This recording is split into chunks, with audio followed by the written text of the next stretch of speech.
Before we begin, I would like to acknowledge the traditional custodians of this land on which we are recording today, the Wurundjeri Woi-wurrung and Bunurong people of the Eastern and Greater Kulin Nation. We pay our deepest respect to their elders, past and present, and we extend that respect to all First Nations peoples, and we honour their sovereignty was never ceded. We acknowledge their enduring and unbroken connection to, as well as storytelling, and their connection to country, land, waterways, sky, culture and communities. We stand with them in their ongoing calls for truth-telling, treaty, sovereignty, justice, land rights and reconciliation. This was, and always will be, Aboriginal land. Before we begin, quick heads up. This episode contains references to early colonial settlement, including displacement of First Nations peoples and the realities of 19th century Naarm-Melbourne. If you are not in the right place right now to listen or watch this, please feel free to pause, skip, and watch my later episodes. Because your well-being comes first, as always. And if you do choose to listen or watch this episode, please listen with care. Imagine a building as old as it predates almost everything we know and recognise of Naarm-Melbourne's skyline today. It's seen the rapid Victorian gold rush, chaos, the rise of city's legal system, and even had monumental house move during pre-World War I. I'm of course referring to the church that has been at the very heart of Naarm-Melbourne's story from the very beginning. Saint James Old Cathedral in West Melbourne. Welcome to Down the Yarra, the podcast that takes you on a deep dive into the heart and soul of Naarm-Melbourne and South Central Victoria. Whether you're a local or just curious, this podcast is for you. I'm your host, Andy. In today's episode, we're taking a step back into the city's oldest Anglican church, a survivor about time and relocation, to uncover its story from the city's foundation years to its present-day role. Saint James Old Cathedral first opened its doors in 1839, when it was barely a handful of streets and few timber huts scattered along the muddy banks of the Birrung, the Yarra, of course. The church was designed by architect Robert Russell, who was also the city's first surveyor before Robert Hoddle took the job. Back then, this wasn't a church. This wasn't just a church. Oh no. It was a centerpiece for the new settlement, spiritual and civic life. It served as a gathering place for the colonists, government officials, and, surprisingly, a mixed population of fortune seekers, traders, and labourers alike.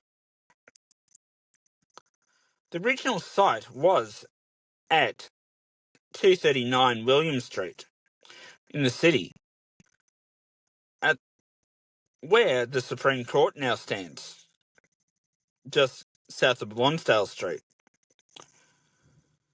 In fact, you If you walk past the Supreme Court now, today, you're standing where Sunday services once rang out across the tiny, dusty Melbourne settlement. From the very start, Saint James was more than just a parish church. In 1846, it became the first Anglican cathedral in Melbourne. When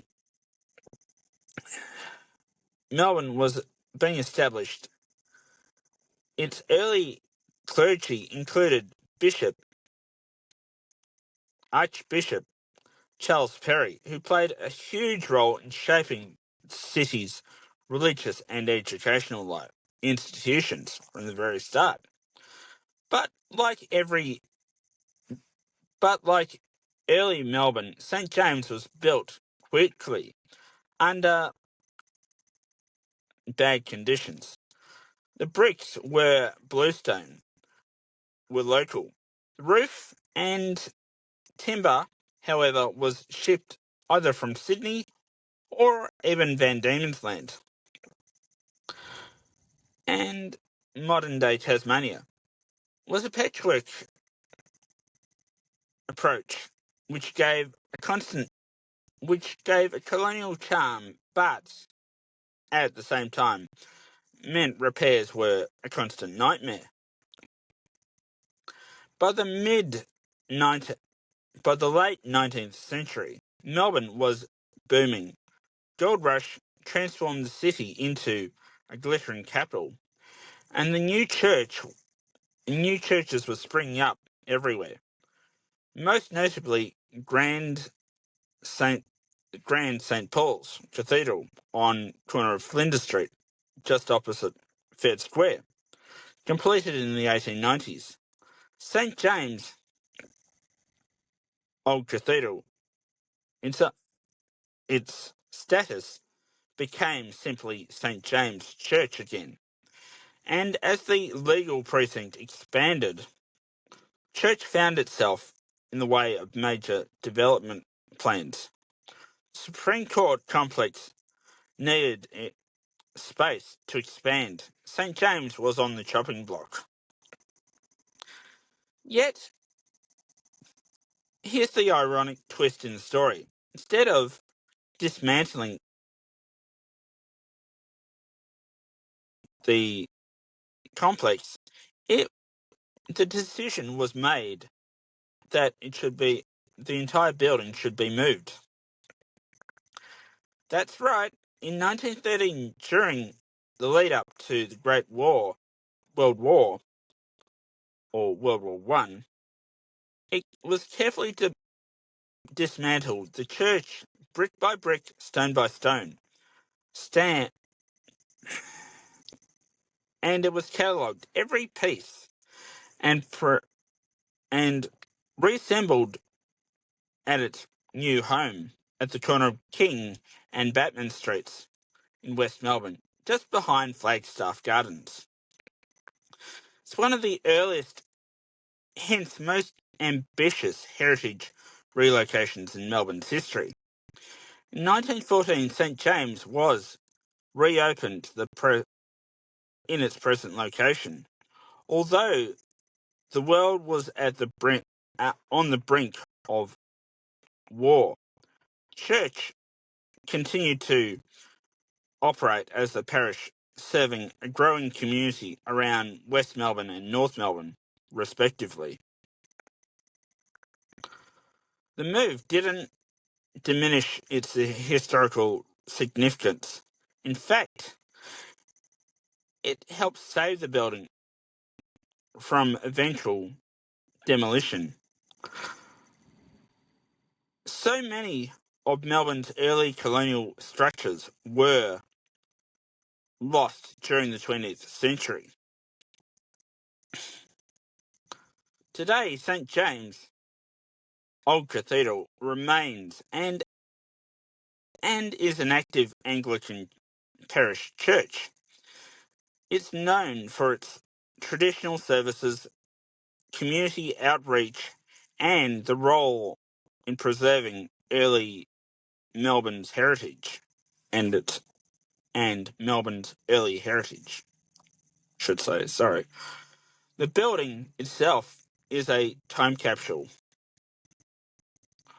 With its Georgian-style windows, original cedar pews, and simple yet dignified interior that contrasts with the city's cityscape rising around it.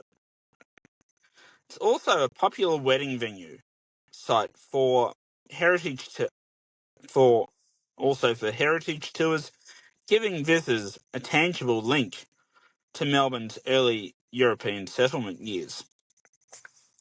In a city where so much of our early architecture has been swept away for progress, St. James still stands as a reminder that history can be preserved, even if it had to be relocated in the process.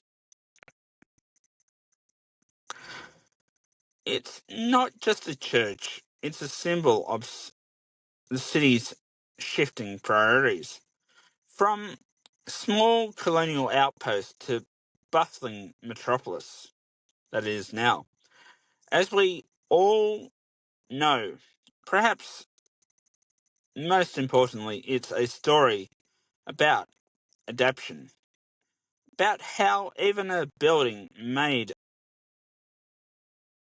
of brick and stone can have a second life in an entirely different setting. So next time when you're walking past Flagstaff, take a detour to the quiet corner of Batman and King. Stand outside Saint James Old Cathedral. Imagine in standing in the house of a legal district over 180 years ago. Before trams, before federation, even before Melbourne was officially a city. This humble little church has heard the prayers of gold miners, soldiers, lawyers, judges, and countless ordinary Melburnians throughout time. And in a quiet way, it's still standing, still serving, still part of the city's story. In our next episode, we're winding the clock back even further. The very early days of European settlement in Naarm-Melbourne. We'll explore the muddy streets, the timber huts, and the canvas tents that line the banks of the Yarra, Birrarung. The personalities who shaped flagging settlement, as well as exploring the tensions, alliances, and upheavals that have defined those first years. If you think Melbourne's early history was just fairly run-of-the-mill and ordinary, well, you might be surprised in that. Just a friendly reminder before I go, if you're loving this podcast, please send us a like, hit share and subscribe to the channel. And if you have any comments or memories, please, we'd love to see them. And if you want to hear more, please head over to Podbean app so you won't miss any of our new stuff coming out. As well as check out our socials, of course. Till then, I'm Andy, and I'll see you sometime down the Yarra.